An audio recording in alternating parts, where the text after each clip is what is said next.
تو میں علامہ عدنان شاکر سیالوی صاحب سے گزارش کروں گا کہ درود پاک کا جو حکم ہے، درود پاک کا جب حکم نافذ ہوا اور کس طرح یہ حکم نافذ ہوا اور ہمیں کس طرح درود پاک پڑھنے کا حکم دیا گیا؟ بسم اللہ الرحمن الرحیم۔ سب سے پہلے تو میں شکریہ ادا کرتا ہوں شاہور ٹی وی اور آپ کی ساری ٹیم کا، جنہوں نے ایک مرتبہ پھر گفتگو کا موقع فراہم کیا۔ تو جہاں تک یہ سوال ہے کہ درود پاک کا حکم کیا ہے، تو اس کے حوالے سے نص قطعی ہے کہ اللہ تعالیٰ نے قرآن پاک میں 22واں پارہ ہے، ارشاد فرمایا ان اللہ و ملائکتہ یصلون علی النبی یا ایھا الذین آمنوا صلوا علیہ وسلموا تسلیما۔ فرمایا کہ بے شک اللہ تعالیٰ اور اللہ تعالیٰ کے فرشتے نبی پاک علیہ الصلوۃ والسلام کی ذات بابرکات پر درود پڑھتے ہیں۔ اے ایمان والو، تم بھی نبی پاک کی ذات پر درود بھی پڑھو اور سلام بھی پڑھو۔ سبحان اللہ، سبحان اللہ، سبحان۔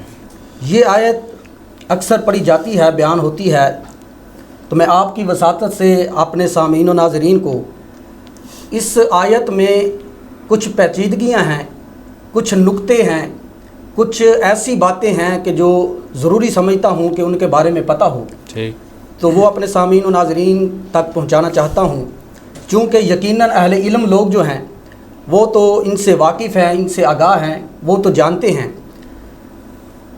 لیکن سارا قرآن اللہ تعالیٰ کا پورا کلام جو ہے وہ فصاحت و بلاغت کا منبع ہے، بے شک، لیکن اس آیت میں اللہ تعالیٰ نے کیا حسن رکھا ہے وہ آپ اس آیت کے پہلے لفظ سے اس کا اندازہ لگا سکتے ہیں۔ سبحان اللہ، کہ زبان عرب میں جب کسی کلام میں کوئی شک و شبہ پیدا ہو جاتا تو عرب والے اس کلام کے اس شک و شبہ کو دور کرنے کے لیے اس کلام کے شروع میں انا کا لفظ لگا دیتے۔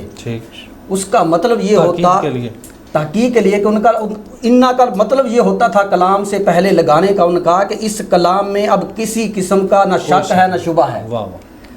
تو دیکھیں اللہ تعالیٰ نے چونکہ قرآن عربی میں نازل ہوا اور عرب میں ہی نازل ہوا، تو سب سے پہلے عربی جو لوگ تھے انہوں نے سنا، سمجھا، انہوں نے پڑھا، تو اللہ تعالیٰ نے قرآن کی اس آیت میں پہلا لفظ انا لگا کر یہ بتا دیا کہ کوئی بھی اس میں شک یا گمان یا وہم نہ کرے، بلکہ انا لگا کر یہ بتا دیا کہ جس طرح کسی کلام میں شک و شبہ پیدا ہو جائے تو انا لگا کر اس کو دور کیا جاتا ہے، میں پہلے انا لگا کر یہ بتا رہا ہوں کہ اس میں نہ کوئی شک ہے نہ شبہ ہے کہ میں بھی اور میرے فرشتے بھی اپنے نبی کی ذات پر درود بھیجتے ہیں۔ سبحان اللہ۔ حالانکہ اللہ تعالیٰ اگر عام انداز میں ہمیں حکم دے دیتا تو ہمارے لیے بہت بڑا حکم تھا، بالکل، لیکن ساتھ ہی نہ لگانا یہ تاکید ہو گیا، ہمارے تاکید ہو گیا۔ اور پھر لگا بھی کون رہا ہے؟ خود جو مالک ہے، خالق ہے، رازق ہے، وہ رب ہو کر بھی دنیا والوں کو بتا رہا ہے کہ تمہارے ذہن میں یہ شک و شبہ بھی نہ گزرے کہ میں پہلے انا لگا رہا ہوں، کہ جس کلام کے شروع میں انا لگ جاتا ہے اس کلام میں کوئی بھی شک و شبہ نہیں رہتا۔ بے شک۔ پھر اس آیت میں جو دوسرا نقطہ ہے وہ یہ ہے کہ اللہ تعالیٰ نے صیغہ استعمال فرمائی یصلون، یہ مضارع کا صیغہ ہے، اور اہل علم لوگ تو جانتے ہیں لیکن عوام الناس کے لیے عرض کر رہا ہوں، جو مضارع کا صیغہ ہوتا ہے اس میں دو زمانے پائے جاتے ہیں، ایک تو حال کا زمانہ پایا جاتا ہے اور دوسرا مستقبل کا زمانہ پایا جاتا ہے۔ تو اب اللہ تعالیٰ نے مضارع کا صیغہ استعمال کر کے فرمایا یصلون۔ اب اس کا مطلب یہ ہے کہ اللہ تعالیٰ فرما رہا ہے کہ کسی کے ذہن میں یہ بات نہ آئے کہ نبی پاک علیہ الصلوۃ والسلام کی ذات بابرکات پر میں نے اور میرے فرشتوں نے درود ایک محدود مدت کے لیے پڑھا یا ایک معین وقت کے لیے پڑھا، بلکہ یہ بات نہیں فرمایا یصلون زمانہ حال میں بھی پڑھ رہا ہے، قیامت تک کے لیے اللہ تعالیٰ اور اللہ تعالیٰ کے فرشتے درود پڑھتے رہیں گے۔ یہ اس میں دوسرا بات ہے۔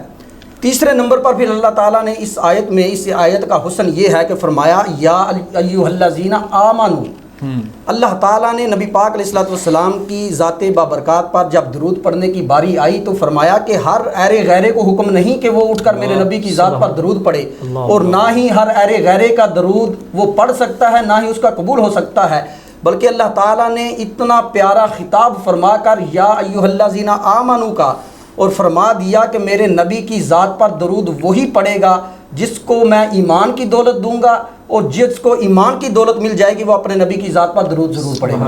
سبحان اللہ۔ ماشاء اللہ۔ اور دیکھیں کہ اللہ تعالیٰ رب ہو کر نبی پاک علیہ الصلوۃ والسلام کی امت کو کتنا پیارا خطاب جو ہے وہ عطا فرما رہا ہے کہ آمنو، اے ایمان والو۔ واہ، اور حضرت صاحب یہ خطاب جو ہے اللہ تعالیٰ نے قرآن پاک میں اپنے محبوب کی امت کو کوئی ایک مرتبہ عطا نہیں فرمایا، یا 2 مرتبہ نہیں، 10 مرتبہ نہیں، 20 مرتبہ نہیں۔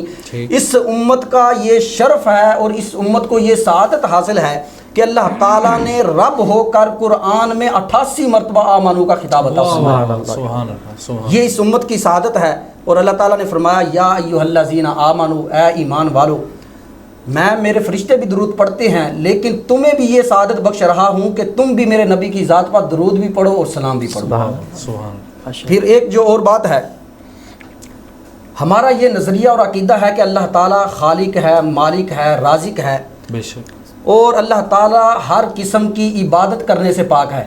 بے شک، اللہ تعالیٰ نے ہمیں نماز پڑھنے کا حکم دیا لیکن وہ رب ہے، خود نماز نہیں پڑھتا۔ اللہ تعالیٰ نے ہم کو حج کرنے کا حکم دیا لیکن وہ مالک ہے، خود حج نہیں کرتا۔ اللہ تعالیٰ نے ہم کو زکوٰۃ دینے کا حکم دیا لیکن وہ مالک رازق ہے، خود زکوٰۃ نہیں دیتا۔ بے شک، اللہ تعالیٰ نے دیگر عبادات کا ہمیں حکم فرمایا لیکن وہ خود ہر عبادت سے اللہ تعالیٰ پاک ہے۔